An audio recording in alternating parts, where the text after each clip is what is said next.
Hi guys, welcome to Project Bring Me to Life. Tonight's show is going to be a good one, so we ask you all to wake up and shine on with us. Yes. Before we start, let's just all take a few deep breaths together. Just do 3 deep breaths. 1 for the body,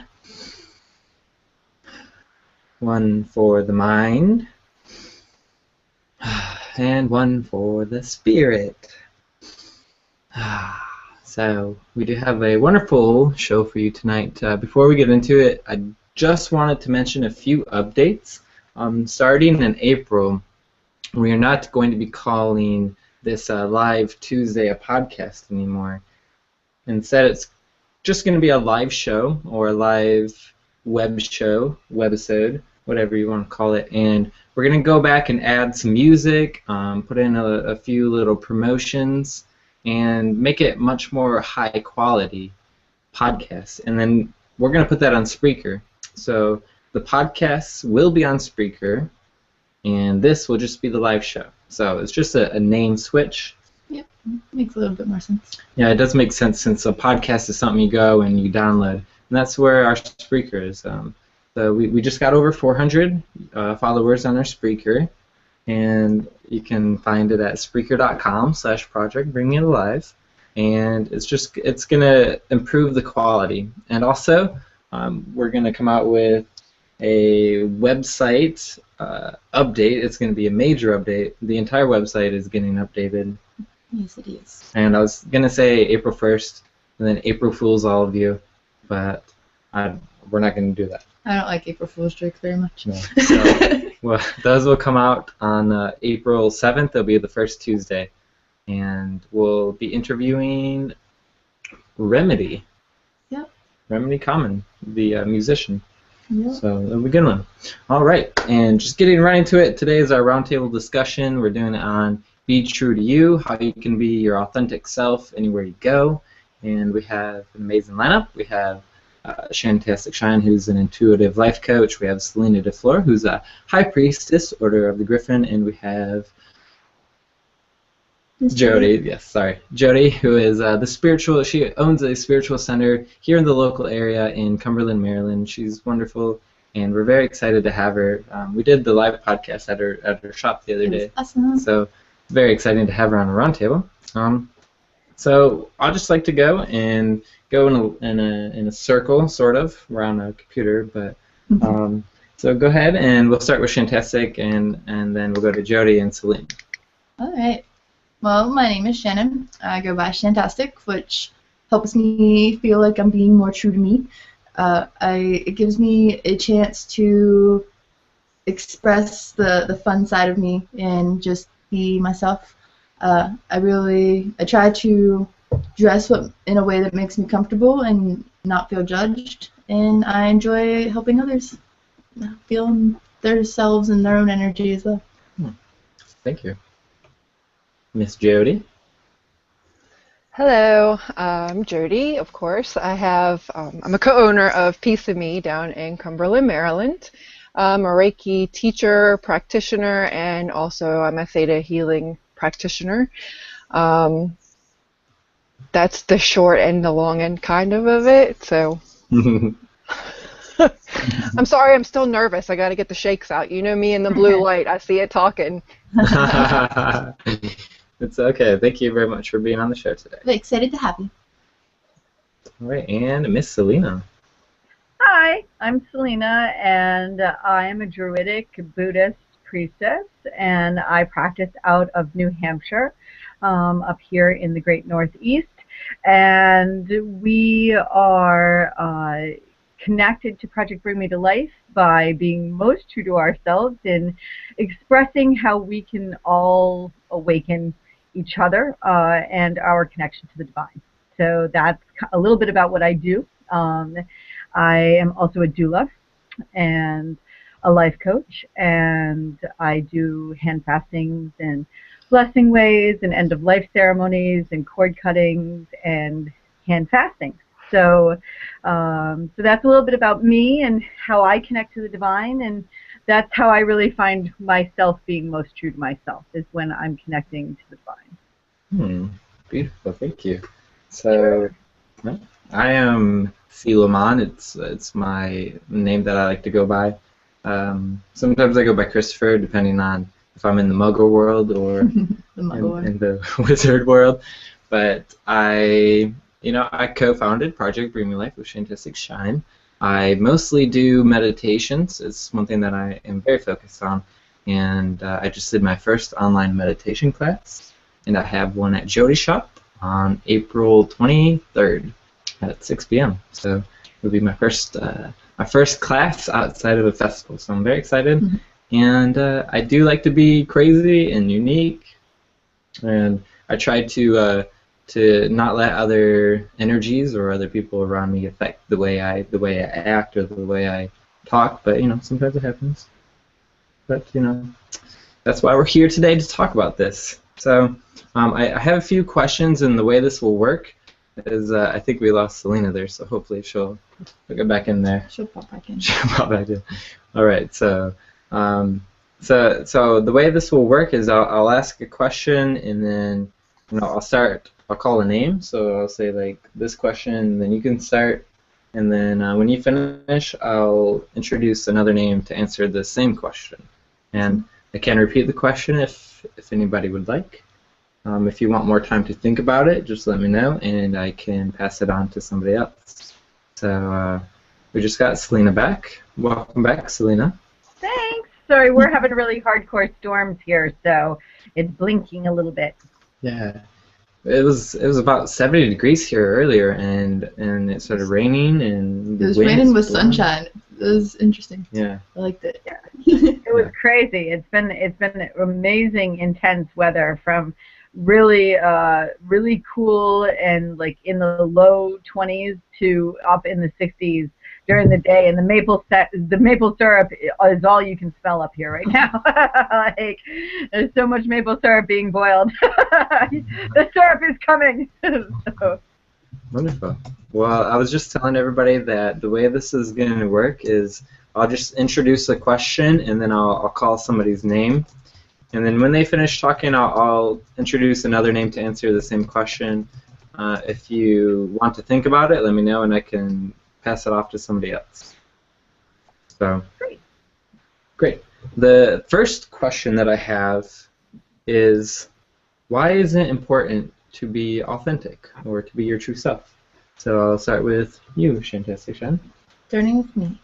I think it's really important to be true to you, because when you kind of hide that side of yourself, you're putting yourself in almost pretty much a downfall for failure, because you're holding in all this energy that you could just be letting out and sharing with others. And also by sharing yourself with others, you just are able to help them find themselves, and that's really important, to just share that love and that excitement, and as well as just be an inspiration. When you hide that side of you, then, like I said, it's just kind of like a downward spiral of misery, and you're trying so hard to please everybody else or live up to some standard that's just not even real or possible to reach. So by being true to yourself, you're at least always happy with yourself and able to emit this love that can inspire others to do the same. Mm-hmm. Yeah. So. It's good. That's a good point, to hold space for others to be like, oh, it's okay to be myself. Like, that's okay. And in this world, that's critical, because not a lot of people feel that they can be themselves. I think it's really important for females too, and I'm really excited that we have a mostly female panel. Sorry, Sheila. That's why I'm the facilitator.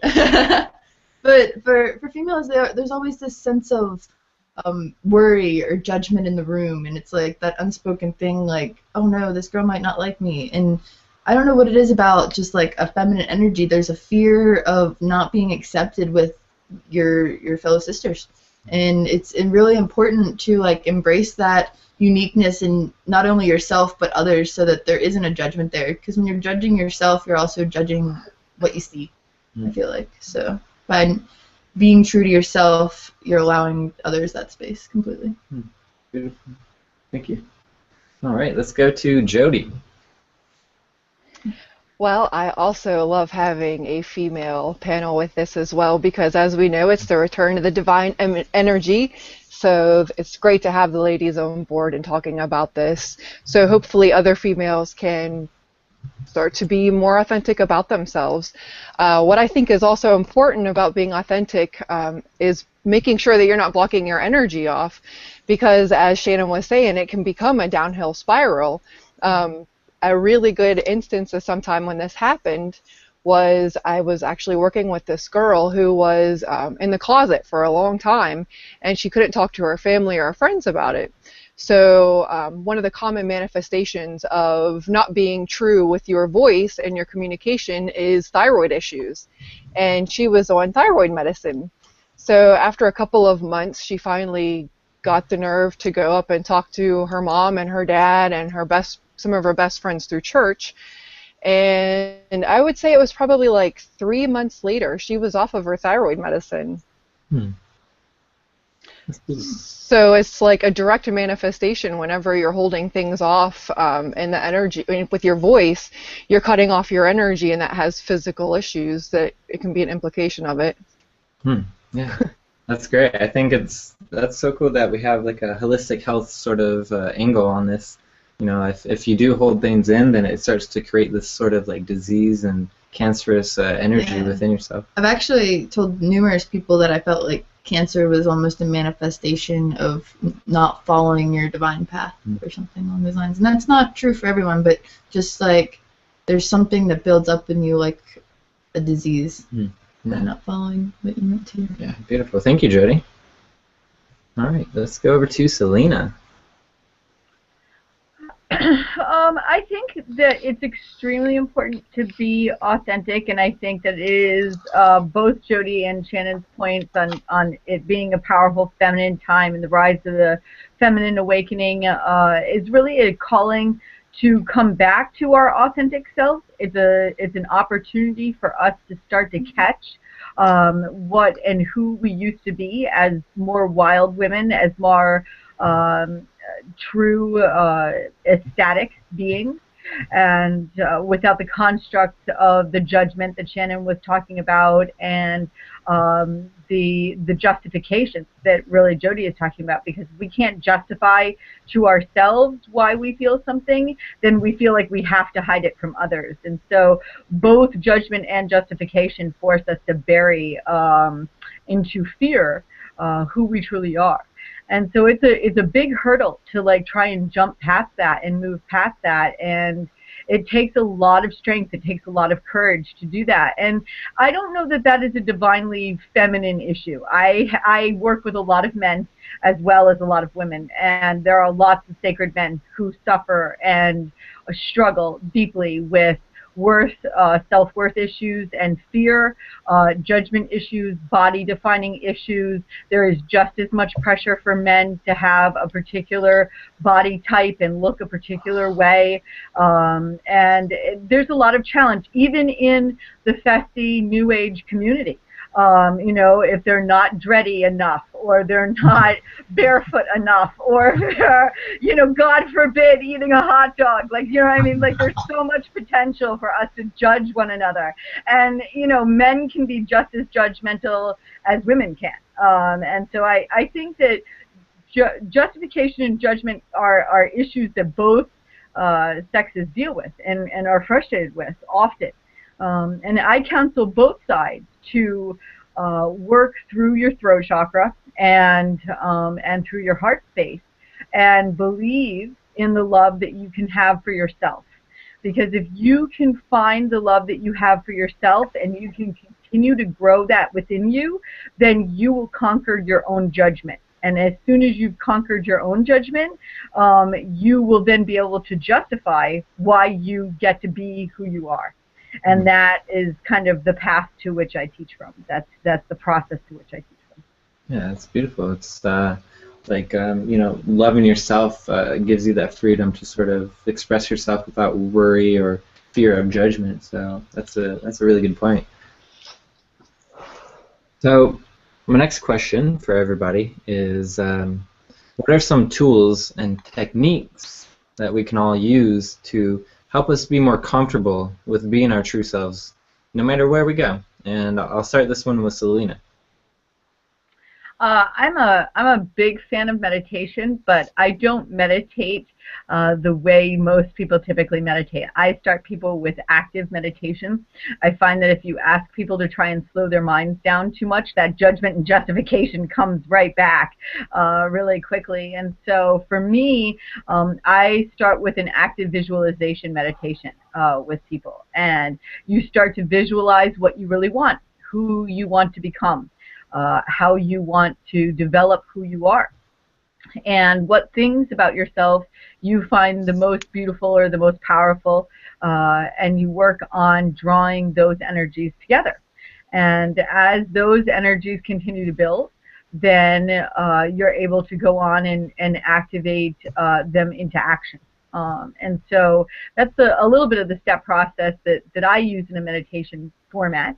But I feel like daily routine is critical, because if we don't have our routines, if we're too loose, too in our airspace, too flying around in the ether and the ethereal, then it's very difficult to, from at least my perspective, to anchor into who you are, because that's a grounding space. So that's what I would do. I would start with a visualization meditation on who you want to become. That's beautiful. Yeah, when I was sort of getting into my spiritual journey, I was all like, routine is like bad for you. It's all this stuff, and I don't want to have a routine. And I became very ungrounded. So I definitely feel like what you're saying is definitely true. Having a routine can like totally help with that, and can help ground you, help ground who you want to become, and sort of get you on the right path, sort of focus that path. Routine's really good for that. Yeah. So let's go over to Jody. What are some techniques that we could use? Well, I absolutely love what Salina was saying about the meditation and the visualization. So once you get that picture in mind of what it is that you want to become, it's really good to go out there and do it, and you've got to get past that fear.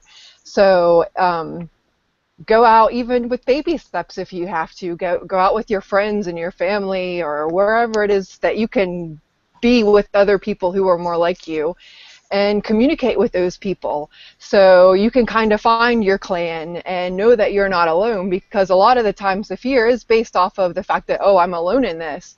And kind of once you break out and you find that you're not alone, and there are people that you can kind of let your freak flag fly with.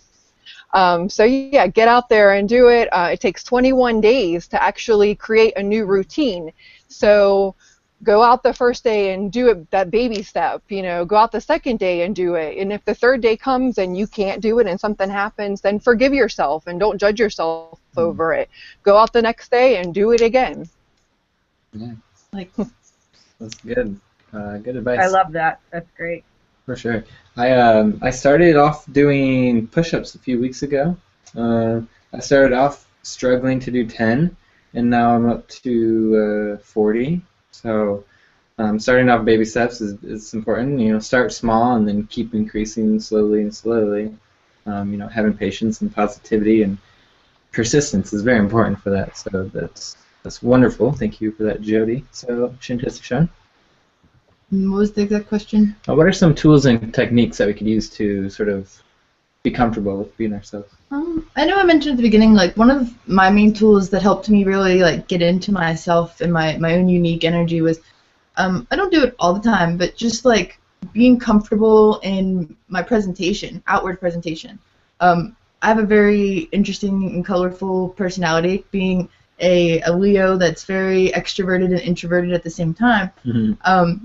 I really enjoy being out in the social world and being surrounded by people, but at the same time, it's like very scary to me, and it took me a long time to grow out of that, and I would say that I've done pretty well, and just in general, like being comfortable in what I'm wearing, and I think that our own unique styles is a very important way to show the world that you are comfortable with yourself.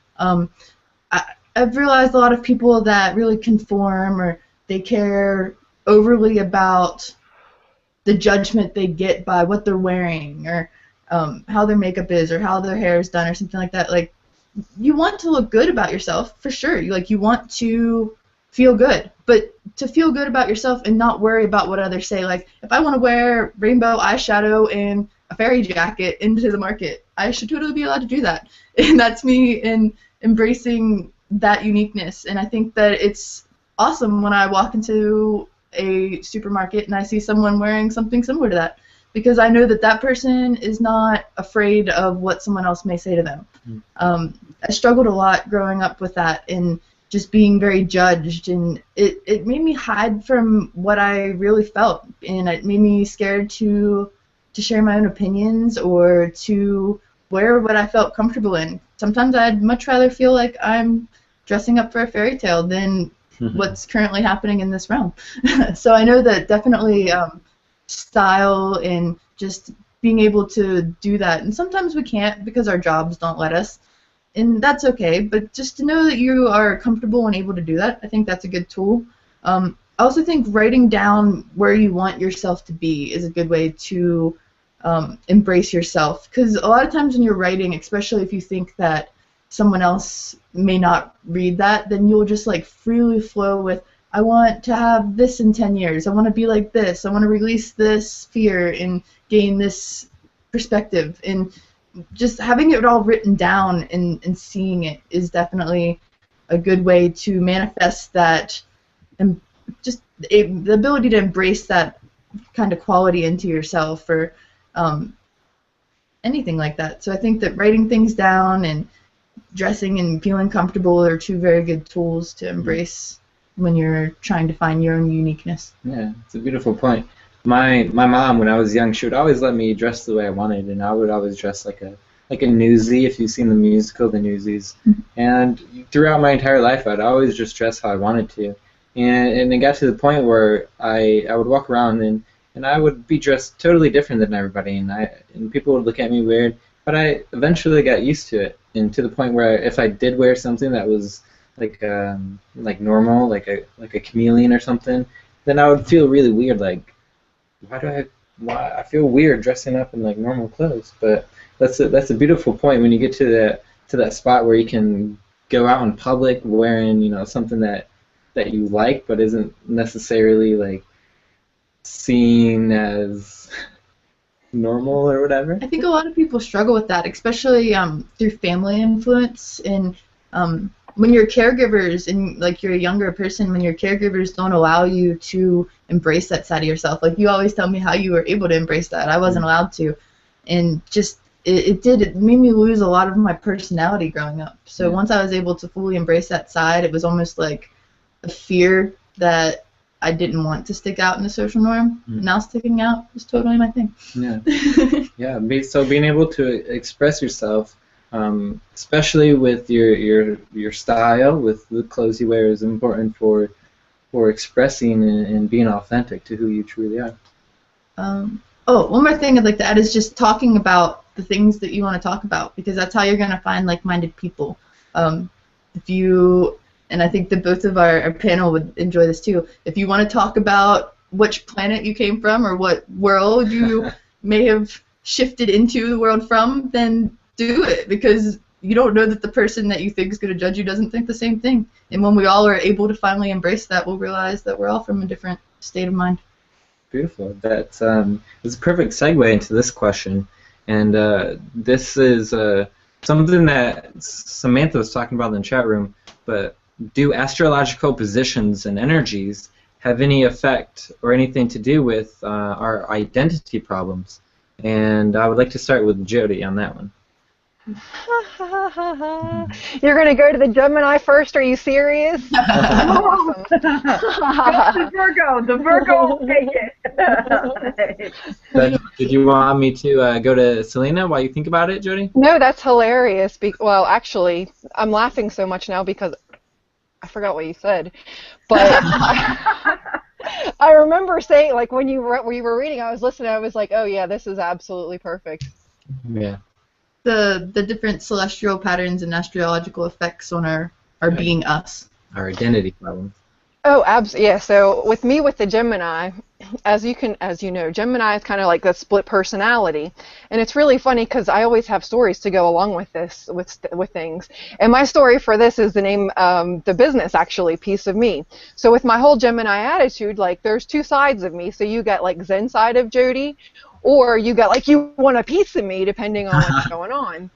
So I absolutely, for me in my life, I find that there are definitely times that my Gemini traits, I have to kind of keep them in check, because Geminis can also be chatty and gossipy sometimes.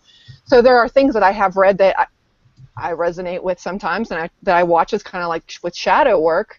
But I don't ever let myself be defined by those aspects of the astrological. So I'm not going to hold myself back and say, oh, well, I'm just a gossipy person because this is a part of my Gemini nature.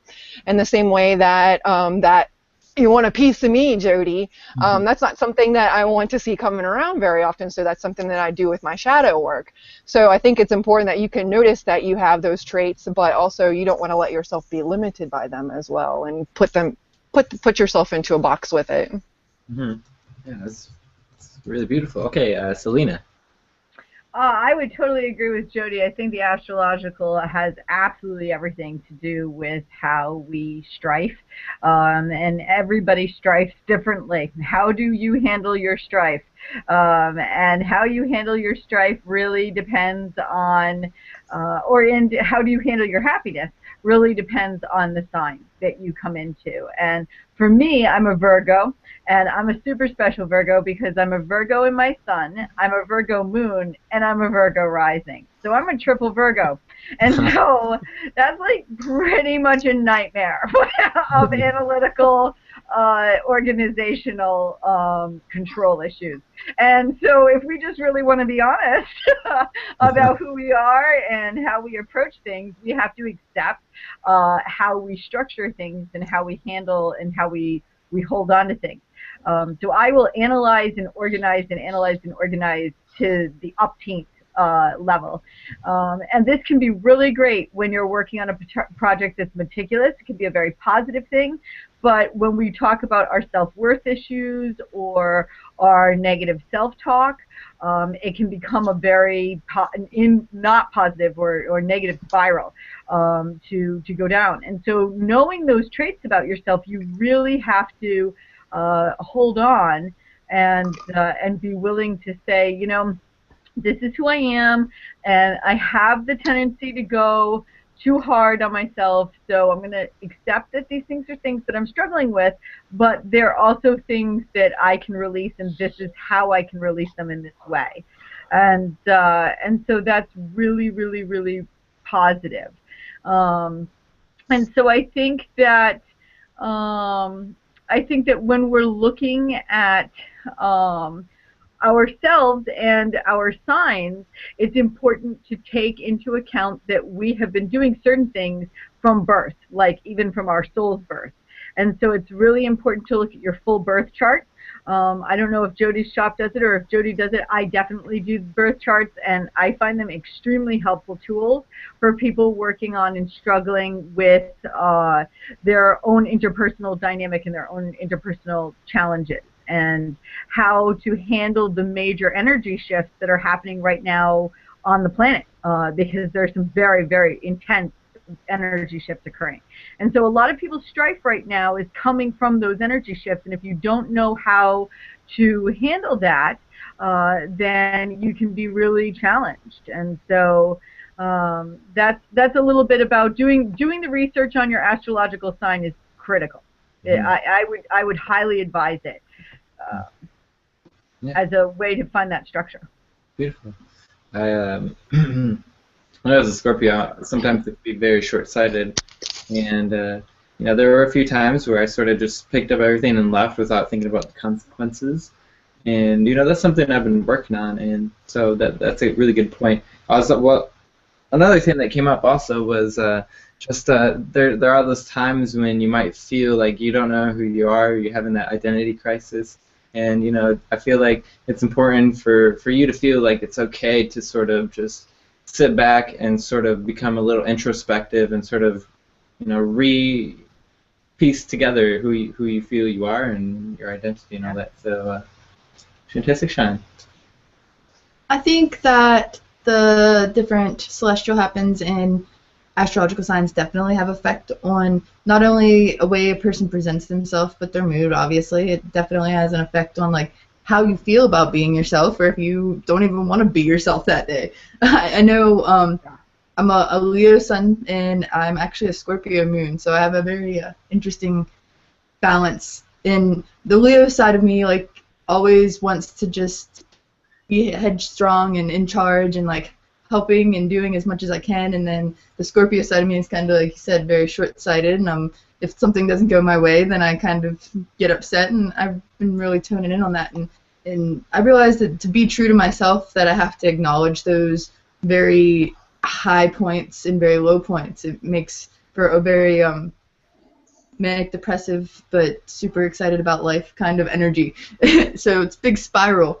And I know with the eclipses happening, it's really affecting a lot of people too. When the solar eclipse happened, I was super drained and tired, and I didn't necessarily want to do anything, and I was trying to focus on projects. With the lunar eclipse coming, I'm ridiculously full of energy and just excited about life, and things are happening, and I feel good about it. And I really do feel like those definitely have an effect strongly on different signs, different ways. It's like Salina said, it really just depends, and you need to get your chart. And even when we do the energy forecast, it's so hard to forecast for all the different signs because everyone has a different type. We're all different people, but there are, like, general energies that are going to affect everyone kind of the same way. And it makes some of us come out of our shells and blossom and want to be true to our everything, and sometimes it's just like, I don't even know who I am right now. Why am I doing this? So, but it's funny you mentioned that, because for your sign right now, that's absolutely true. But there are lots of people who are having the exact opposite effect. And during the solar eclipse, they were feeling really positive and bouncing off the walls. And now they're, like, turtling. They're in their shells. So it really, I think that's a great example of how that happens. For sure. I totally agree. I mean, I try to do, when I do the energy forecasts for people, I try to be very open to how all the signs will feel. And I think sometimes that's where certain people like to look at it and they're like, oh, the zodiac stuff is so bullcrap. And it's like, it's really not. If you pay attention to your own sign and realize that other people are going to act different ways, and you might know someone and be like, oh, they're a Taurus, they're going to be this way, and then their moon sign is something completely off the wall that you don't know much about, and that's why that they're different than most of the other Tauruses or most of the other Leos or whatever sign it is you're focusing on. So getting deep down into that birth chart and how the planets were directly aligned for people is really, really important to finding out who they truly are. Yes. Get your birth chart, everybody. Yeah, we got one for this, and it was really interesting. Wonderful. So let's... for anybody in the audience, if you do have a question, feel free to post that in the chat whenever you want, and we don't have to do this any specific way. So if you have a question pop in your head, please enter it into the chat, and we'll enter that into the panel. So the next question will be, please describe an experience when you tried to be your true self or to show your true self to your parents and they didn't approve. How did you feel, and what did you learn from it? So let's start with Shantastic Shine. To my parents or parental figures? Parental figures. I'm going to go with parental figures. Well, my parental figures in general didn't necessarily accept me for me at first. And I know that if my aunt's watching, she's shaking her head saying, that's not true, we've always accepted you. But really, when I wanted to dye my hair pink, it wasn't a good thing. When I wanted to wear all black because I was not a happy person for a couple of months, that wasn't really allowed. But I think that it's really important to allow each person to have those unique experiences, because I'm sure if I would dyed my hair pink, then I would have had it out of my system, and I wouldn't have wanted to do it now, even though I'm 23. And if I wanted to wear black, that was my way of mourning about something or dealing with something at that time that they may not have understood. And I dealt with a lot of different feelings. I went through, not necessarily adopted, but pretty much adopted homes, and they just wanted to smother me with love, which I completely understand, and I have complete respect for that, and I get it a lot more now being older. But when I wanted to be myself and learn those experiences when I needed them the most, and to just be able to embrace that side of me, it really wasn't allowed. So I didn't really get to truly be myself until about 18, which is when 17, 18, when most of us get to break free for a little while. And once I did that, I kind of went a little wild for about 2 years, and I really kept telling myself, I was like, man, I wish I would have been able to get this out of my system at a younger age and just like learn from it then. But being like held back from that ability to embrace who I was and the fact that I was a little different. Now, granted, my family totally believed in a lot of the different holistic healing methods, like carrying crystals around was totally okay. Believing certain colors help our chakras, totally allowed. It was just that slight uniqueness that I think all teenagers really want to embrace wasn't allowed, and it was actually really fought against. And the more they fought me on it, the more I wanted to rebel, and I just wanted to be able to be true to me. It wasn't that I was trying to do anything bad. I wasn't trying to hurt anybody. I don't think me wanting to dye my hair pink was going to hurt anybody. Might cost some hair dye and get some pink spots on the ground, but hey, that's all clean up. Totally okay. But I know those were some times I really tried to be myself. And just like growing up, it's been interesting sharing that side with my family. And they slowly are embracing it now, but I'm still the unique one. And sometimes I still get my head, or they still shake their heads at me, and they're just like, you're going to do you at this point. So kind of one of those times I just got to be true to me. Yeah. So would you say that for parents, anybody who's a parent who, or may be a parent soon watching, it's better for them to allow their children to go through that crazy sort of period where they, just allow it so it could get out of their system while they're still in that household? I think it's important to be protective. I look back and I think, man, I was really loved a lot. And that's a good thing to realize. But at the same time, I think it's important that if they're not hurting themselves or someone or you, then it's usually a phase. Like your mom let you dress how you wanted. Just sort of let them go through it. Yeah, and you're completely cool with dressing how you feel comfortable now and embracing that, and being around you in that energy is kind of like made me not feel like I have to dress or act a certain way. And even when I'm around your mom, it's very welcoming. It's like a welcoming experience knowing, hey, she's not going to judge me. When I met you, you had a mohawk. Right. So like going through your family was totally cool. Everything was okay. But going to my family, sometimes I have to still, I'm like, okay, I've got normal clothes on, my hair is parted this way, my makeup's not crazy, and then I feel like I'm putting on a mask. It's not really me. But, yeah. Thank you. We'll go over to Salina now. I have an interesting perspective on this particular point, especially after hearing Shannon's response, because I am a parent. And so although I don't talk about my parenting very much because it's a very private thing to me, I think that it is important for this question. Because sometimes the most challenging experiences I had with my parents with my own parents, in trying to communicate who I was when my dad called it the walking wounded stage, which is the all black wearing heavy makeup, Cure listening, Depeche Mode posters on the wall. Nobody saw anything but the Cure for months in my early 90s high school experience. And so, during that time, we struggled. My parents and I struggled. Even my siblings and I struggled. And it was difficult because they wanted what was best for me through their perception of their point of view and their space. And that is not necessarily what I thought was best for me. And so as that continued to develop, as I became more of an adult, there was continued struggle around those two concepts. And I love my parents very much. I loved my parents very much when I was in high school, and I love them to this day very much. But we have always struggled at seeing who I should be. where this got changed up a little bit for me is that for years I harbored extraordinary frustration and incredible pain and an untold volume of guilt around those concepts. And I'm very excited to say that those things have all been released and let go of. And really one of the major turning points for me was having my own children, because I realized that some of the things that my parents were terrified of for me, that they were trying to protect me from, that they were trying to shield me from in all of their conservatism, was this really nasty judgment and pain that is caused by societal choice and societal perception.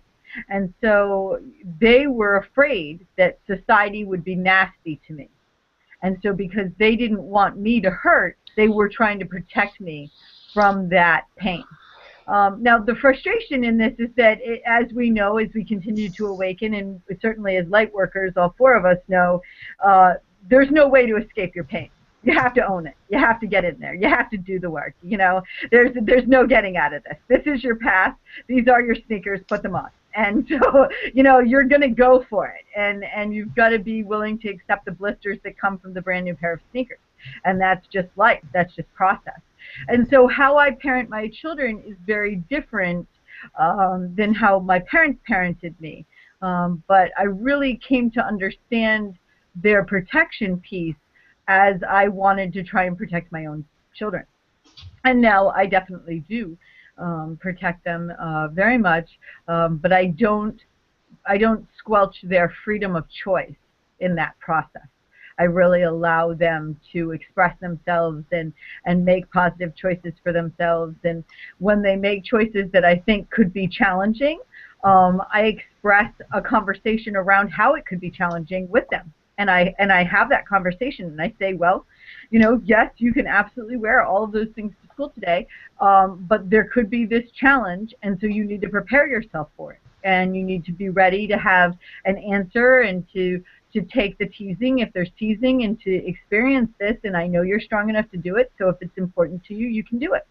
And more often than not, they wear it and they go out the door, but they go out the door prepared to then handle what they are going to meet in society, rather than me just trying to stop the negative interaction from happening. And so that's a little bit about my journey to that process. But it's a two-sided sword for sure.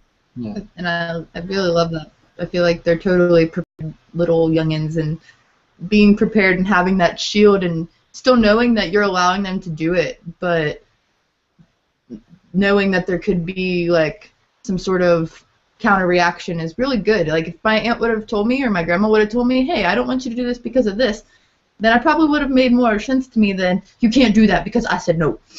Right, exactly. And that's really powerful. Yeah, for sure. As you know, as a young little lad myself, my mom was the one who'd always like talk to me, like explain things to me. As a kid myself, I just wanted to be treated like, you know, as if an adult gets to be treated, with respect and with, you know, trust that they can make their own decisions. That's how I wanted to be treated. So, you know, that's the way my mom would treat me most of the time. So I feel like I was blessed to grow up in a family that sort of let me be crazy and weird. It was only until like that trip 2012 when I started, you know, traveling in a van with no money that they sort of became scared for me. Now they completely embrace it.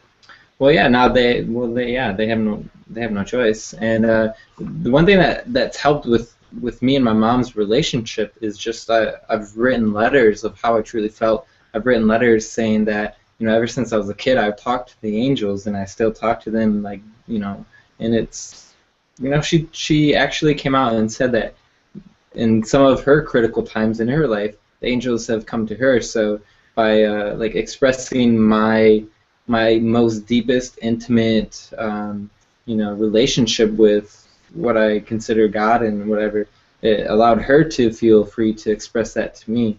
So I think that's really important to sort of, if you have parents, you know, have that relationship where you can express yourselves without fear of anything, and you just do it very authentically. Writing a letter is one thing that's helped. very much. So we'll go on to Jody. I'm actually really, really lucky because other than like when I was a kid, I was digging in the ground and found crystals, and I was like, "Whoa, Mom, look what I found!" And she's like, "Those aren't diamonds. Put them back in the ground." Or I'd want to put a feather in my hair, and there's like, "Oh, don't do that. There could be bugs." Other than that, my parents have always been really supportive of me. I mean, I was raised in the Mormon tradition, so it was always a very structured, strict background for me. But they were doing it in a very loving way that instilled values with me. So I found that to be quite helpful. Since I have stopped identifying in that religious way with them, my mom doesn't relate as a Mormon anymore, and she is very wide open-minded about it. If I try to talk to her about galactic things, she's just like, I can't wrap my head around it. With my dad, he pretty well much has always been like, look, I don't understand any of it, and my religion teaches me not to judge, and so I shouldn't judge something that I don't understand. And so he's always kind of been that really good role model of being a good Christian. So what I think I learned from a lot of this is that, you know, a lot of times when people are speaking their truths about how they feel or what they believe to be true for them, is that other people will jump to conclusions, or they make assumptions that that person is misinformed, that they're mentally not right, or that they're trying to intentionally lie to you. Instead of that, you know, we can take that truth for somebody else, even if it contradicts our own, and consider the possibility that there's information in there that could be helpful to our own faith and make us stronger in our own faith or our beliefs or our truths, and complement what we know already. So I was really lucky with a really good family that supported me all the way. My dad's came in and he tried Reiki. He was diagnosed with thyroid cancer. So he tried it out, and he was absolutely thrilled with it. A couple of days later, he kind of went back to the mindset that, like, oh, I just felt really relaxed for a couple of days, but it was still something that, you know, he went outside of his norm and tried it, and he actually really enjoyed it. That's beautiful. I think it's really awesome when you sort of you see that your parents have, you know, expanded. They've become more open-minded, more open-hearted. It's a beautiful experience, and, you know, something that I love to see. Yeah, I would like to say, like, my family's opened up a lot more, especially like after I hit the legal age, and I think a lot of it is just a fear of maybe they weren't able to find themselves, maybe they weren't allowed to embrace that, or they didn't have anybody to encourage that for them, and for them to see you do it, and to, like, I know my aunt tells me all the time, like, just seeing me go as headstrong as I go into things, it gives her the comfort of knowing that she can talk to me about things too, like Sela said, like, now we talk about angel cards, we talk about crystals, she talks about all kinds of interesting things that she never talked about when I was a kid and when I was getting real into just the magic of life, and she was just afraid that I was going to take it the wrong way. And I know your mom always says that you taught her how to embrace her uniqueness. So. Yeah. Definitely. Yeah. My mom had 4 boys. She said God bless her. she said she's learned, you know, a specific thing from each one, and she said from me she's learned to, you know, be okay with being unique and feel, you know, okay about that. So thank you, Mom. I love you, Mom. So we do have a question. Silo's mom. I love Silo's mom because she brought us Silo, and that's awesome. All around awesome. She's pretty chill and really fun to hang out with. Yes, I love my mom. Absolutely. All right, so we do have a question. This one is from Samantha. She says, "What do you feel is the truest way that you personally best express who you really are? Or what is your favorite way to express who you are?" And we'll start with you. Can I start with me? Yes. Probably shine time.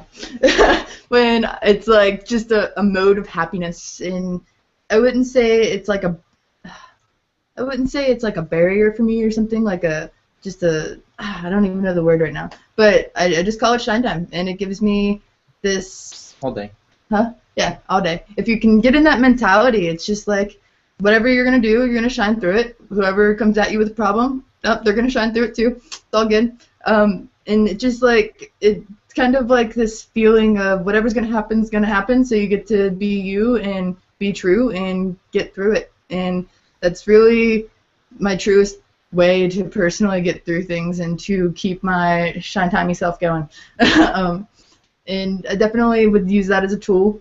And I think that's why when anyone comes to me, especially like between life coaching, card readings, good problems, bad problems, it's you're going to shine through it.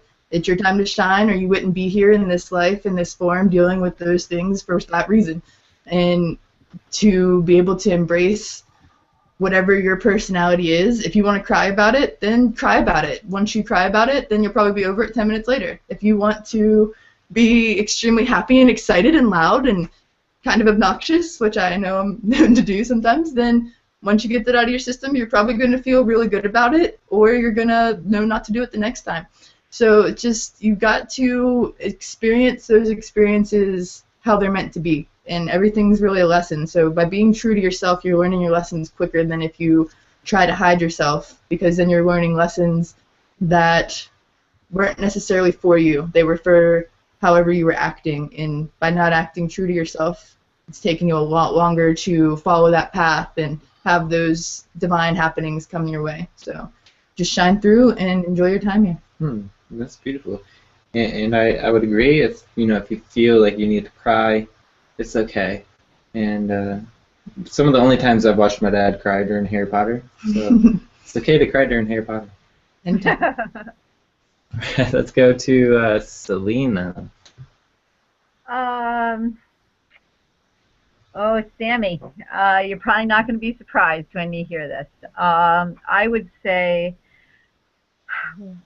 anytime I'm accessing the divine, I feel like I'm definitely in my truest self and my most present self. But I think when I am reading, when I'm divining for people, whether I'm channeling, whether I'm acting as a medium, whether I'm doing tarot or some form of scrying or life path readings, when I'm accessing the divine in that way, that's when I feel most truly alive and most truly and fully myself.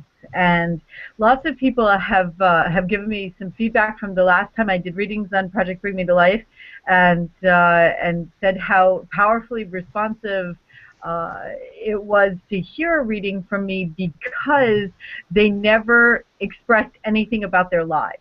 And that's something that a lot of people don't understand about the readings that we do when we do open podcast readings. And I know that this is true for probably all of the readers for Project Bring Me to Life, but we don't always know who the people are.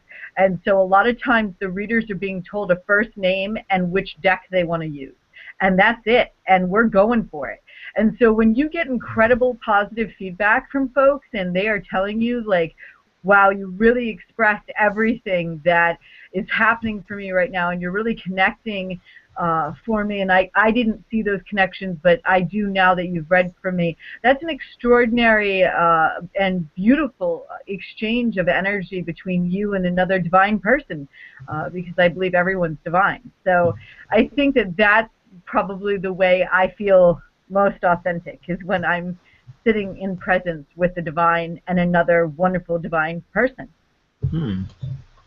Beautiful answer. That was, and also, sorry to point, but we're doing on Saturday, April 4th, we are doing another card reading for the full moon with Salina. So. Which is also an eclipse. So Yeah. that'd be Full moon eclipse free readings on Project Bring Me to Life. What?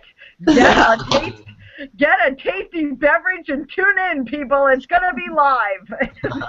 Yep, even if you don't get one, it's going to be a good watch. It's always exciting. All right, so Jody, on to you. Funky Pants Friday is my favorite way to express myself. So I love this. Tell me more. Can you see? We turned out Funky Pants Tuesday too. Yeah, so just being authentic to yourself, maybe once a week or whatever. But like Salina, and I think this has a lot to do with people, like we're lucky that we get to work into our spiritual aspects. With having the shop, for me, that's what I really feel the most authentic is when I'm in the shop and I have people coming in and they're like, which crystal should I choose? Or they ask me questions about Reiki or to look at their chakras or all of that stuff. Because you are connected so much then, and everything comes in and it feels good. And when you've got that divine flow that's going through, I mean, everything feels perfect. So it's almost like you want to be in that state forever. Sometimes I could just be at the shop all the time and talk to people because it feels so good. So I'm lucky in that aspect because I get to go to the shop and do that. And I think that's why it's important too for people to talk to each other, like Shannon and Salina have said, because when you talk to each other, even if you're working somewhere that you don't like, there are still going to be those people that you're going to kind of attract to, because we know that attracts like. So wear your funky pants on Friday. I wear my funky pants all day. All day. Love it.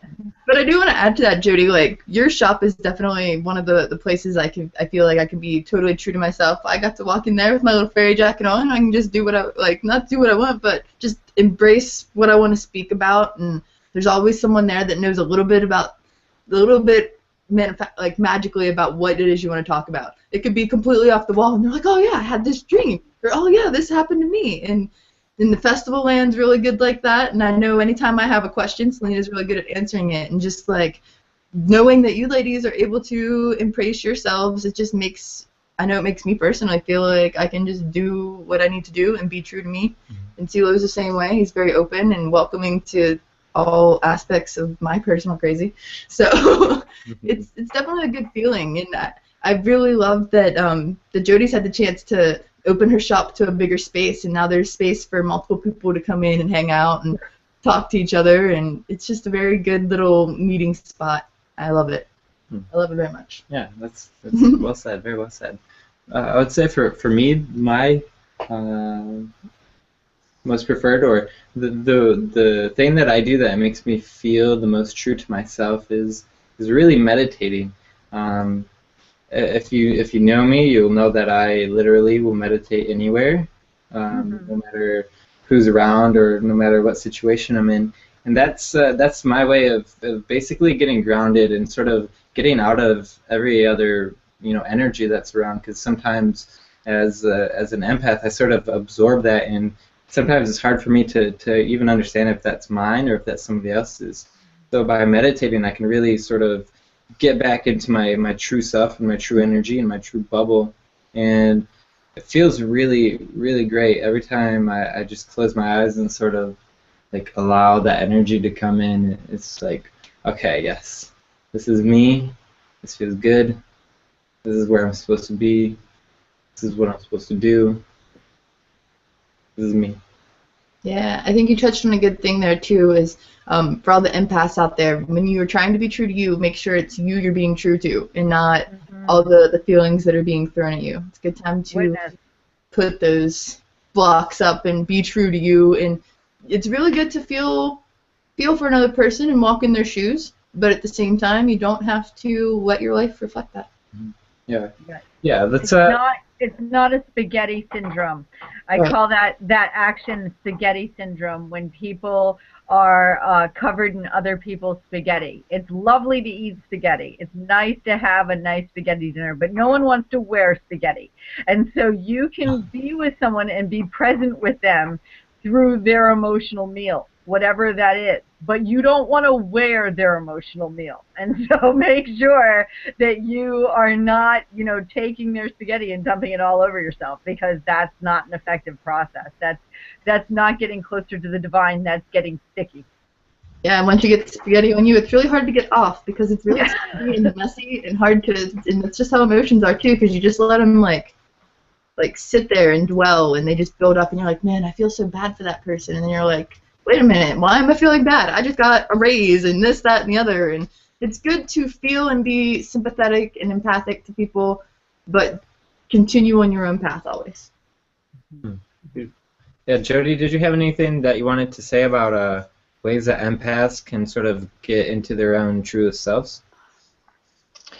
Well, I know when I first started figuring out the whole thing with, is it my energy or is it somebody else's energy, a lot of times people don't know how to pick up on that. So the easiest way I've been able to help people figure that out is that whenever they're getting a lot of emotions and they can't figure out if it's theirs or they're not, I have them just center themselves and then just feel the energy and see if is it something that's coming from inside of me that is resonating in here that I can feel it, or does it feel like this barrage of energy that's coming at me?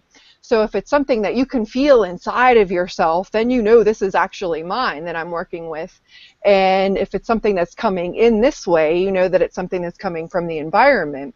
And there's a really neat little technique that you can do if you're out, like a lot of people freak out if you're in like Walmart or really big areas.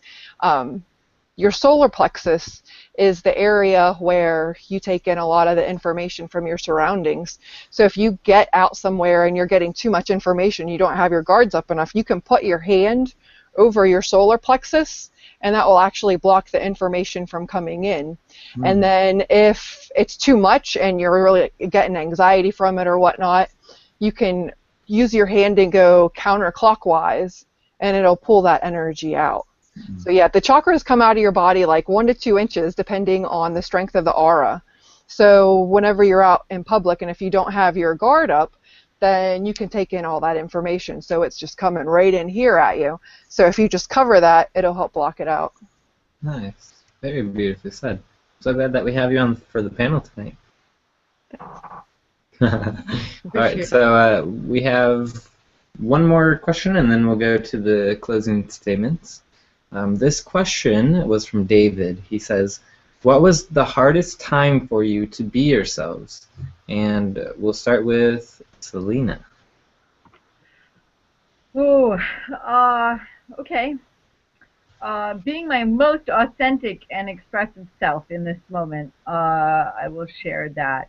It's not something I typically share, but I think it's an important one to share, and we're talking about being open, so I'm going to go for it. When I did my religious studies, I was privileged to be able to study with an incredible group over in the UK in Glastonbury, and during that time I was with the Sisters of Avalon, and we wore the traditional upturned moons on our foreheads, and so this was a moon that was hennaed onto my forehead for over 24 months.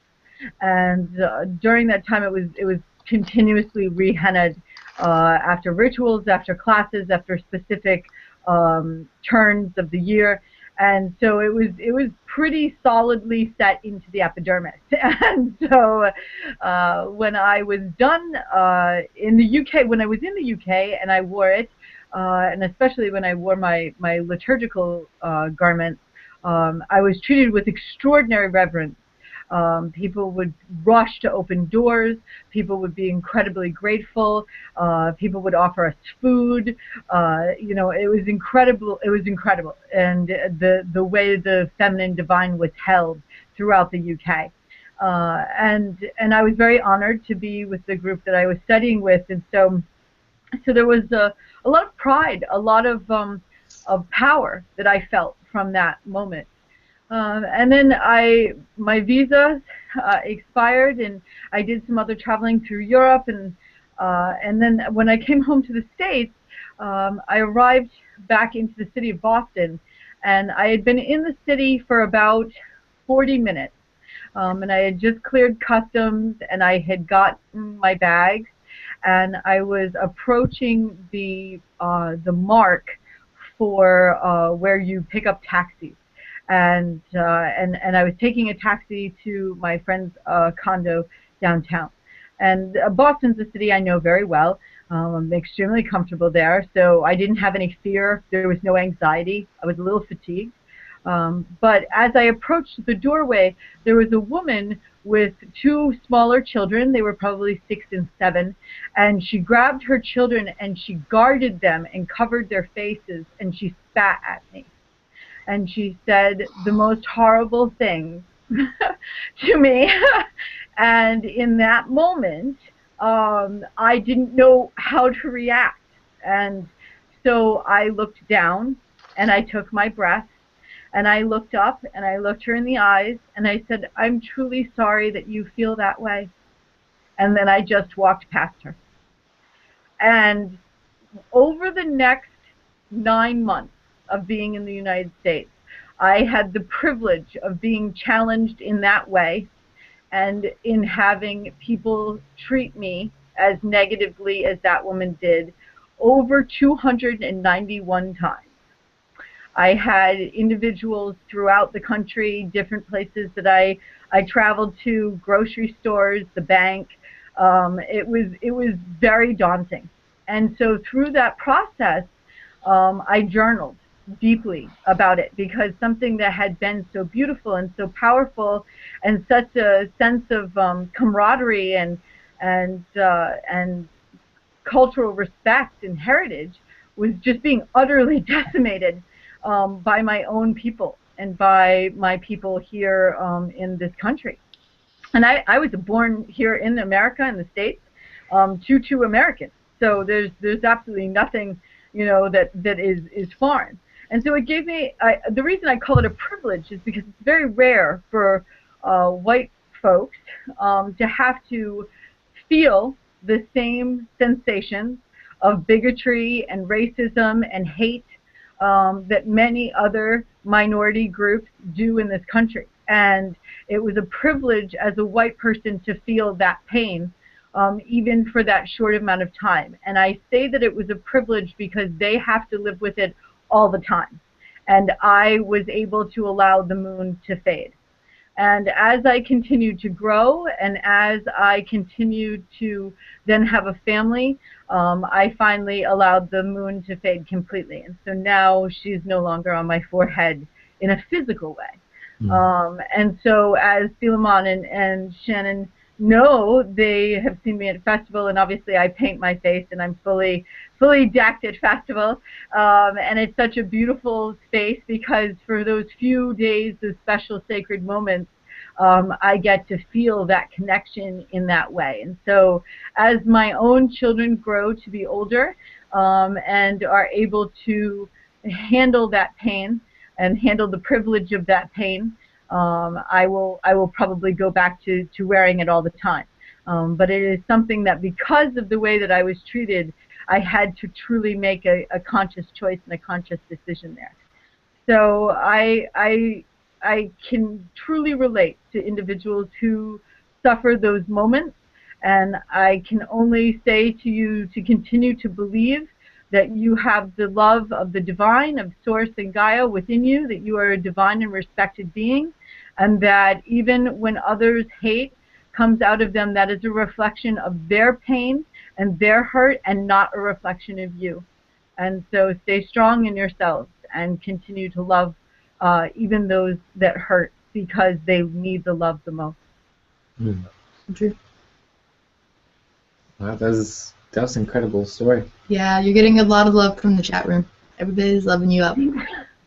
Yeah, that's pretty significant. The fact that like just the Earth, how small the Earth is compared to the whole universe, and to think that like, to be in one place in the world, you can be like respected so much for that, and then just a little bit over, people they just look at it a completely different way and sort of look at it as bad or something. It's ridiculous, and I think it's important. Why global unity is important, to sort of come together and show everybody how sacred everything is. So let's go over to Jody. Well, I've always kind of skirted on the edge, I guess, growing up, of being true to myself. I've always been an activist as far as like for whales since I was a kid. So I have never really had a hard time being true to myself. I guess I've seen repercussions maybe of Well, when I got hand fasted, when I was married, we had a legal marriage, and we were doing a traditional hand fasting, the full circle, the besom, and all of that. My family was very supportive, but my spouse at the time, outside of his mom and dad, his sister was the only person that showed up for the hand fasting because it was Celtic in nature and went against their Jehovah Witness beliefs. So I experienced the lack of support that he experienced in that, and it made me feel really, really bad for him, because it was almost like, well, should we go to a church that doesn't feel right for any of us to be in, or do we remain true to ourselves and go out by the creek at night with a broom and a campfire and do it the way that we want to do it? And we ultimately decided to do it with the hand fasting, and nobody came other than my family and a couple of small members of him. But that was the hardest thing I've probably been through, other than just not knowing who I was to begin with and trying to figure that whole process out. But Beautiful. Thank you. Yes. Jody, you know, I do a lot of hand fastings in my process, and you two are definitely not the only ones that has happened to. And it's tragic. It's challenging when our familial support, as Shannon was saying earlier, can't step up and take care of us the way we would hope or we would want them to. But you know, one of the things that does is it forges us to be so much stronger. And you know, hopefully your bond with him was really able to sustain those moments, and you were able to support each other through that process. I think everybody has a different way of handling those things. Like, different families just have this, oh, this person's going to get married, it's going to be so beautiful, it's going to be this way and that way, and it's like, no, it's really meant to be how the person wants it to be. And that's happening too, not how the family needs it to be. My turn? Yep. All right. My experience, it's actually, I have two. One I deal with every day, and I'll probably deal with it for the rest of forever. And that's because I have a birthmark on my eye, and I fully embrace it. I think it's kind of cool. I have my different reasonings for it, and sometimes when I tell people those reasonings, like, oh, it just gives me a different kind of sight. It makes me special. Then some people, like, kind of like when Salina had the happening of, like, someone judging you for, like, the choice of a symbol, and yours is very religious based, and that's awesome and beautiful. But I think that there's a lot of people out there that have birthmarks and maybe a difference to their body or something like that, or they're maybe not happy with their weight or their hair color or something. And I think that that's something we struggle with in being true to yourself. That's still being true to you and embracing how you were built. And it took me a long time. I used to have little kids pick on me for it a lot, and I've embraced it. And one day they may have a freckle that they don't like, and they'll have to deal with that, and they'll understand. And then the other aspect I wanted to touch on, where it was really truly hard for me to be true to myself, was, and I don't have this problem now, luckily, but when you're in a relationship with somebody, and that person wants you to be a certain way because you're in a relationship with them. And honestly, having Seal around is perfect because he just lets me do my thing. But I've been in terrible relationships before, and I won't say those people are terrible, because they're not. They have a very certain way that they want to live their lives, and they have a vision of what they want to be with. I was not that vision. They wanted me to be, and they tried to conform me to be that way, and it made me miserable. Don't let a relationship change you, because if they're trying to change you in a not very good way, then they're not meant for you. I had guys who would pick my clothes out for me. I had people that would tell me I can't straighten my hair, or that it needed to put this kind of eyeshadow on, and that's not me being true to me. And that was probably some of the worst times of my life. Most of my long-term relationships have been that sounds silly. Most of my relationships in general have been long-term relationships. Most of my long-term relationships. Like 2 or 3 years. And for someone that's 23 to have several of those relationships, it's a thing. And I battled with that for years at a time, because I felt like there was a reason I was with that person, and really the reason was I had lessons to learn, and it was to be myself and to not let them change me. Each one of them taught me a very valuable lesson to my life. But the most valuable of all through all of them was I was trying to be something for them that was not myself. And to not be able to be myself was the most depressing and ridiculous feeling I've ever put myself through. To be able to have someone that lets me dress and do and act how I need to act to feel comfortable and happy is beyond a blessing. And if you're in a relationship that doesn't allow you to do that or accept that or be true to you, then I strongly urge you to reassess why you're in that relationship. If it's because you think you need someone, it may be a good idea to let that butterfly go, and if it comes back, then they're going to accept you for who you are and not who they want you to be. And they'll realize that you were being exactly what they needed the whole time, and they thought they needed you another way, and that's their loss. But don't extremely change yourself for anybody unless it's for the better. Now, if someone's asking you to stop smoking or something, that's because they're caring about your health. But when someone's picking out your clothes for you, telling you you're fat, just not feeding you with positivity, and they're just ripping your soul out. And that's like definitely one of the hardest times it was for me to be me, was when I had a partner that didn't agree with me, and I don't mean agree with me when she's right all the time. I mean literally they would pick my clothes out for me and throw my clothes away and hide my makeup or hide my shoes or just boss me around and tell me what to do, and that's not healthy for anybody. And I just think that's really important for people to learn. Whether you're a guy or a girl, it's really important to learn. Absolutely. Good for you for getting out of that. It feels so good. Feels so good. And when we make great choices, the divine sends us great things. And look at this incredible gentleman that's sitting next to you now. He's pretty awesome when he wants to be. Pretty awesome. But yeah, just don't let someone change you guys. For whether it's your family or relationship or someone that you like, if they're going to like you, they're going to like you for you. Don't change it because, oh, that person likes those kind of girls, let me be that kind of girl or guy. Don't do that, because it's going to downward spiral regardless. Just be you and find someone that loves you for you. Like my biggest word of advice this whole podcast.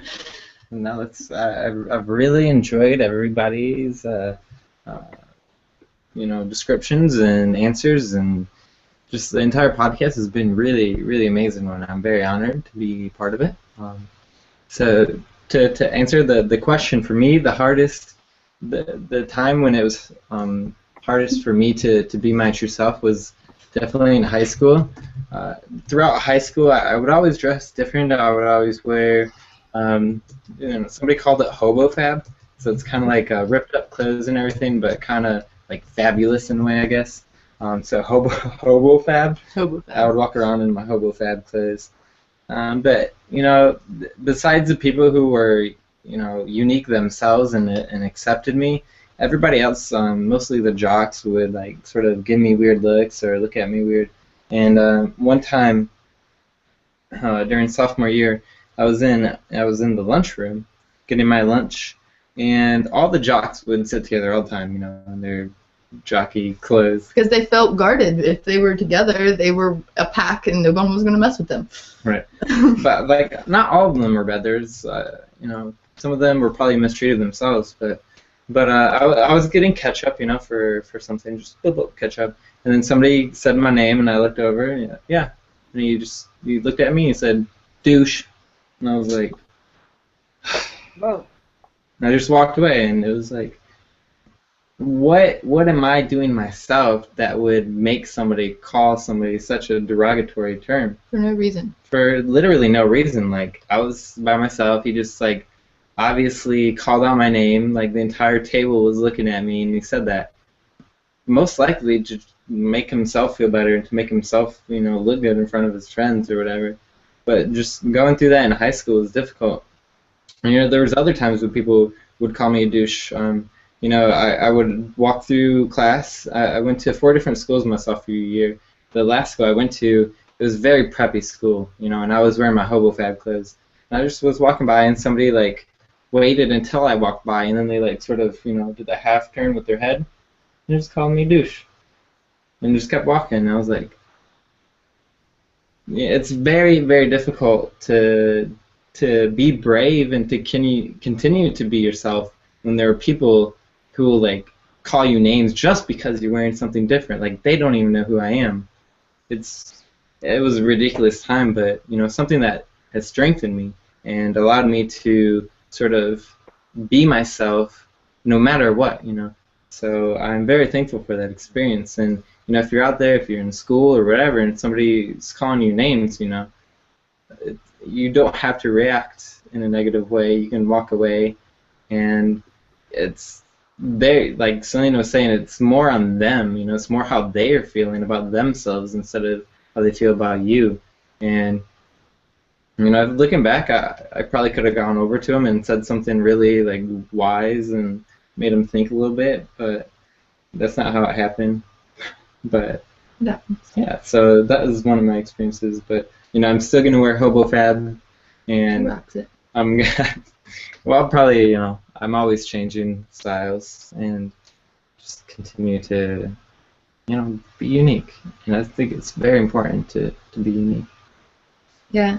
And one thing I just kind of wanted to add to being unique, and I got a really strong urge to share this part, is if you're someone watching and you're categorized as special, or you have special needs or something along those lines, there's a reason for you being the way you are. So embrace that. And I know just hearing your story about being called a douche, I got called very similar names because I would take up for a lot of our special needs children in high school, and they would get made fun of because they were naturally different, and they weren't necessarily trying to be true to themselves, but they were just living how they knew to live. They didn't know that they had to be a certain way, and usually there's like something in their mentality that they just love everyone, and for them to love everyone with such a divine spirit and heart, and to be treated differently. And if anybody out there is watching, and I know I've connected with a couple people who they've been categorized as special needs, and really they're just very beautiful starseeds and people that have been gifted to us in this realm for a reason, and you should embrace that. And don't be afraid to tell people if you think that you have that kind of need or that kind of problem, or if you've been diagnosed with something, because you may have been diagnosed with something because someone doesn't understand you, but embrace it. And maybe you're supposed to teach others that are diagnosed with the same thing how to embrace it and how to love life still. And I just felt like a really strong need to remind them that they're beautiful people. Yeah, thank you. Thank you for that. So it's been a very beautiful discussion, and we'll do the closing statements. Samantha mentioned in this now moment, all of the panel, express yourself, whatever first comes to mind, shout it loud and proud. So closing statements, and we'll start with Miss Selena. My shout it loud and proud is to fully take care of yourself. You must breathe. You must breathe. You must breathe. If we don't work on focusing our breath and work on focusing our breath with our intention when we speak, if we don't work on focusing our breath so that we can listen to not only those that speak to us, but to ourselves, and if we don't focus on our breath so that we can rest, we can't heal ourselves and one another. And so my shout it loud and proud is breathe, not just once, not just twice, but 3 times, because it's so nice. Thanks so much for having me tonight. I'm really grateful that we were able to express and communicate with one another and share such love with everybody. Jody, thank you so much for being awesome. You're super. Your shop is awesome. Everybody go to Jody's shop. It's super. Great. Thank you, Selena, very much for being on the panel tonight. Yeah, I'm glad you were able to make it too. Yay. Sure. Jody. Well, I guess my shout it out would be to always offer love. In the face of adversity, in the face of love, always give that back, because you are bringing a whole brand new uniqueness, a whole brand new vibration to this planet, and that relies on you being unique to who you are. So first know who you are, you have to know what you're not. And make sure that you allow yourself the comfort to do that, and also recognize that it's okay for you to change. You don't have to be the same thing that you were when you were 19 or when you were 30 or when you were 50, even if you're in your 80s. You can always expand your mind and always stay true in your heart. That's my shout out. Love it. Love But it. yeah, thank you also for this wonderful podcast. And Salina, it was awesome getting to converse with you this evening. I feel very honored to be in all of your presence today. Thank you. Thank you, Jody. Yeah, thank you, Jody. We're so honored to have you on a round table. Ooh. Things Woo, woo. All right, so closing shout out loud. Shine time was definitely a shout it out as soon as Sam said it in the chat. I just want everyone to embrace that. Get rid of your fears, wash them away, bring in you. It's a whole new day. And just go with it. And I'm really glad that we had Salina and Jody. It was awesome. It's kind of fun having a girl power episode. Thanks for facilitating, rocking it like an all-star. And just embrace the love. And I know we're going to get ready to do the cosmic energy forecast and different things like that, and it's just going to show like why everyone's feeling such a big shift, and it's really a good time to embrace yourself. If you've been thinking about making a big change and you're worried about what someone thinks, it's time to let those guards down and embrace you, because there's obviously a reason that something is divinely pushing you to be true to that, and just do it. Do it and shine all the time. Great. Well, we are very honored to have you on the panel for tonight, so thank you. Awesome. Great. I had a blast. We did do. So my shout out loud and proud for this now moment would be, be yourself, be unique. It's okay to be weird, and you have a light support team around you. Yeah. We are here with you. The angels are there with you. If you're having any sort of problems trying to be yourself, or if you're trying to find yourself, we have a whole directory full of spiritual guides and healers. If you're feeling down, you got some good music. If you want to paint a picture and you don't know what to paint, ask somebody on the artist team. We got a team full of awesome. Yes. So, again, just be yourselves, It's okay. It's okay to do it. Yes. Great. Well, thank you, everybody, for being on the panel. It's been a wonderful show tonight, and we love you all so much. We love you too. Thank you so much. I look forward to seeing you Saturday night. Yes, Saturday night card readings with Salina. Full moon eclipse time. Things are happening. Jody, you gotta get on so I can read for you, lovey.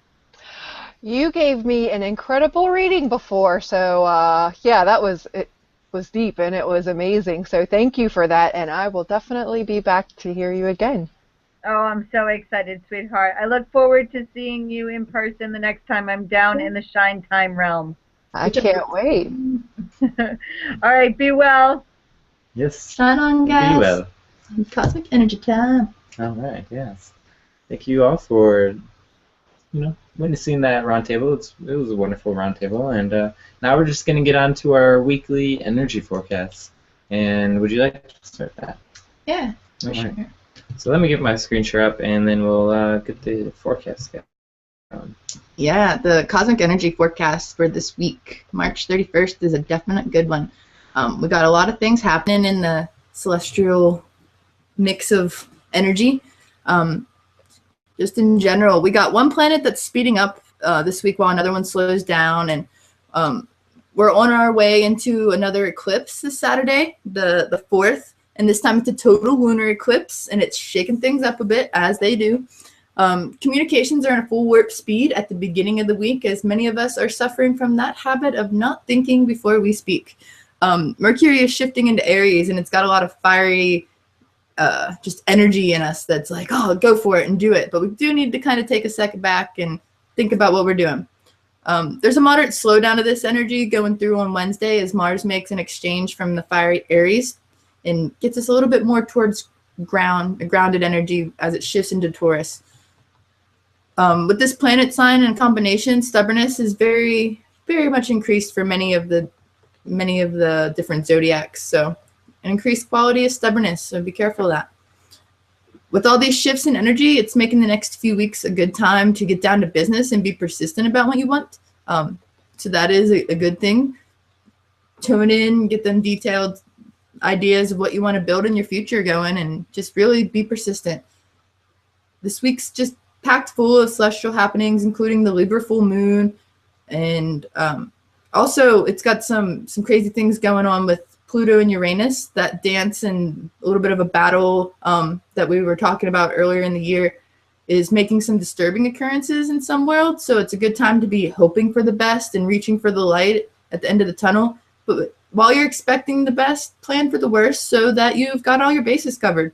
And definitely expect to be surprised, because there are good things coming, even if they kind of look dark at first. So it's definitely one of those double-edged swords. We know it's coming, but we can't see it yet. Unlike last month's eclipse, this will be prime nighttime viewing for everyone around the world, including us here in North America. So you should be able to see it. I believe 8 p.m. is a good time to go start watching. Another thing is it's Easter this Sunday for many of the Christian followers. It's April 5th, which is also Passover this year. So both holidays are coinciding with the sun squaring off with Pluto, who's behind all kinds of transformational energies. And this unusual combination of occurrences gives us a special opportunity to look at the true cycle of life mixed with the cycle of death and regeneration from the Jewish point of view, the Christian point of view, the astrological point of view. So it's a very interesting trifecta. All in all, it should be a good week to really get our butts in gear for spring to take full effect and allow us to make some major shifts in our lives for the better. So shine on always and just be prepared. It's going to be an interesting weekend. Tune in for a card reading to help you out if you are in need. I thought the dance with Pluto and Uranus was about over. It kind of is, but the eclipse energy really kind of like bounces it. And it's bouncing off more Pluto than Uranus, and Uranus is just kind of like, it's like a very creative energy at the same time, and Pluto is very full of transformations. So though that battle or shift is kind of technically over, it's still causing a little bit of disturbances in the force field. Interesting. Thank you for the beautiful solar flare update. I mean, Energy. cosmic energy. For what's coming up now is the solar flare updates. So sorry about that. All right, getting right into it. Where are my notes? Am I hiding them? I think you are. Sorry. That's okay. All right, so since last Tuesday, March 24th, there has been 40 solar flares.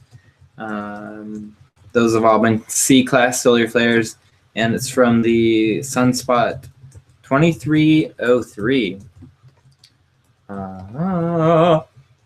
Also, solar flare activity is expected to rise, and there is a slight chance for an X-class solar flare coming up this next week. And that is mainly due to the fact that sunspots 2302 and 2297 are coming back around to face Earth again. If you don't remember, about 2 weeks ago, the sunspot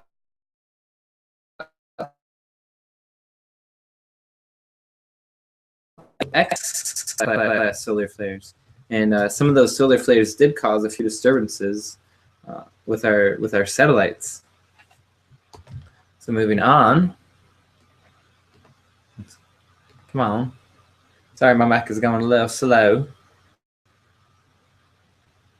I wonder if do you think, okay. Maybe the aliens are taking over the podcast again. So here you can see a coronal hole in the sun. It's actually quite a huge coronal hole. And it is dipping below the equator of the sun, which means that the solar wind that's coming out of this is going to hit Earth between April 2nd and April 3rd. What a coronal hole is it's a gap in the magnetic force field of the sun, and it allows the solar wind from that to escape and fly out in space.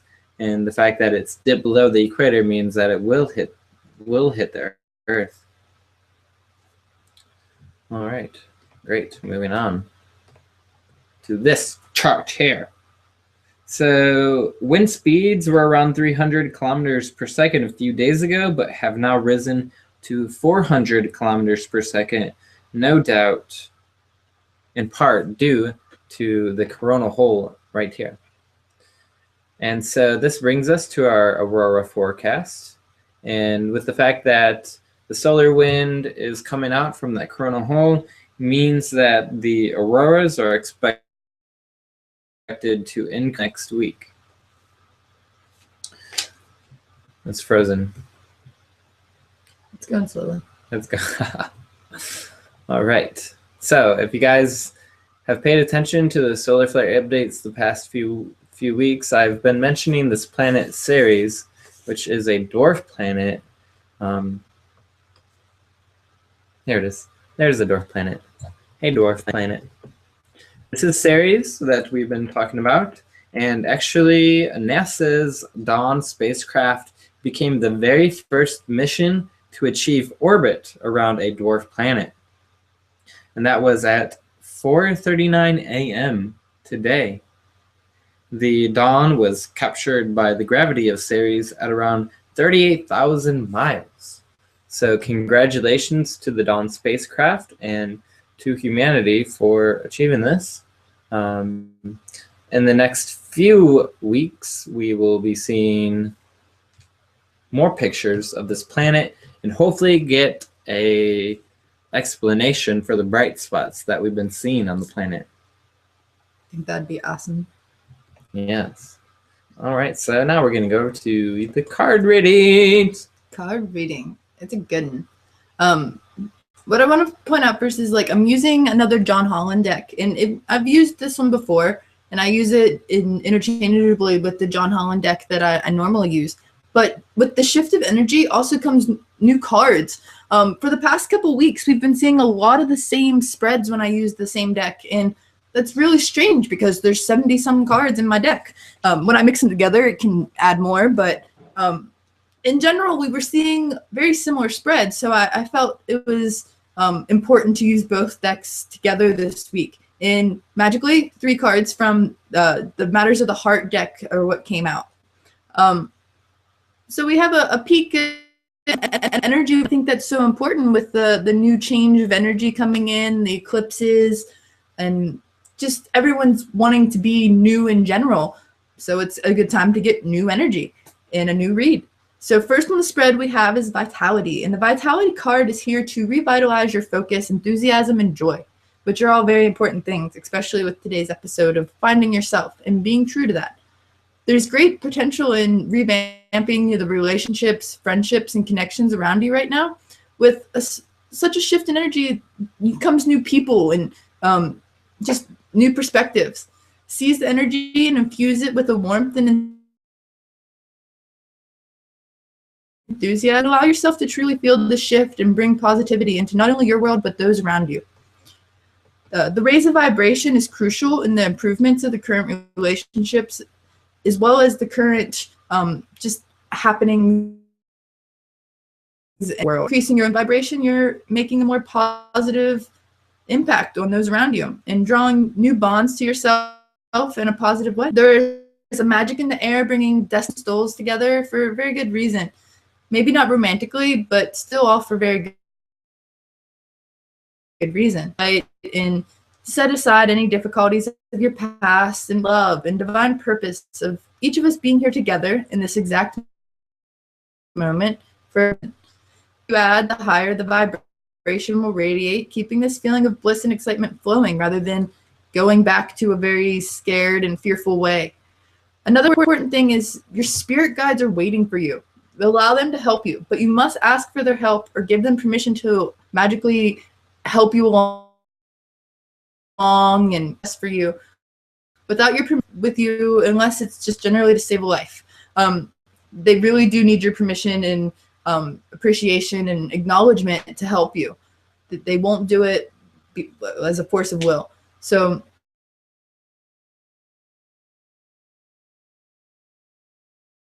embrace them and allow them to help you. You are the master of your life. It shows us as a reminder that we're still meant to be in control of those around us, be it the physical or spiritual realms. But you must also release the fear that hides within you, the fear-based emotions, the decisions being made because of fear. It's holding many of us back from our true divine order. We have all these big hopes, these dreams. We see them happening, but we're not allowing them to manifest. You have to remember that being in control of your own emotions, you also have to hold faith that the things are going just as they're supposed to, and that you're going to shine through. So allow those shifts to happen. Be in control of your world, and don't let others' views of where you should be or aren't yet stop you from manifesting where you're going. The opposite of fear is really unconditional love. So please take some time to release that in which you fear at this time and allow the divine to be your guide and embrace your guides that wish to stand by your side.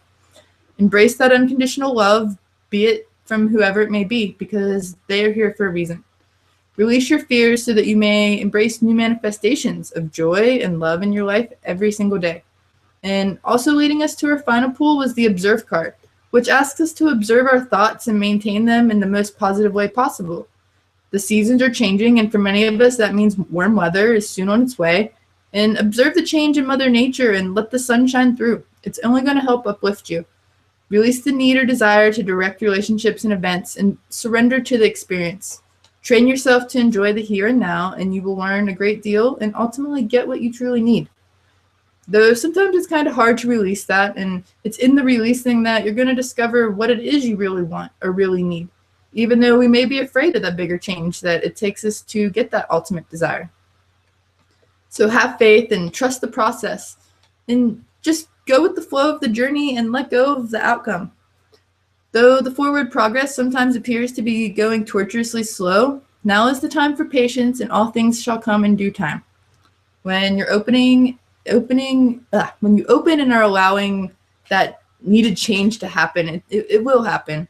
And also, just through simple observing, you learn new perspectives to said situations. You may train yourself to think differently and grow from outside experiences through others' eyes. And remember that life's all about the lessons and the tests. And don't forget to take a fresh look with an open mind, because you're going to be surprised what you find.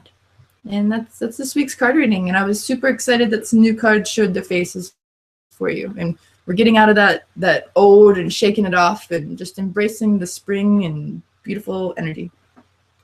Good time. Beautiful. Thank you. You're welcome. So much. We appreciate it. Thanks. All right, everybody. That wraps up today's episode. Webisode. Yeah. So Saturday, card readings with Salina. Come get your reading. It'll be free. Yes. So that was an awesome show, and I'm really glad to have been a part about it. And I just ask that you all continue to shine on always and stay awake. Hi. Have a good day.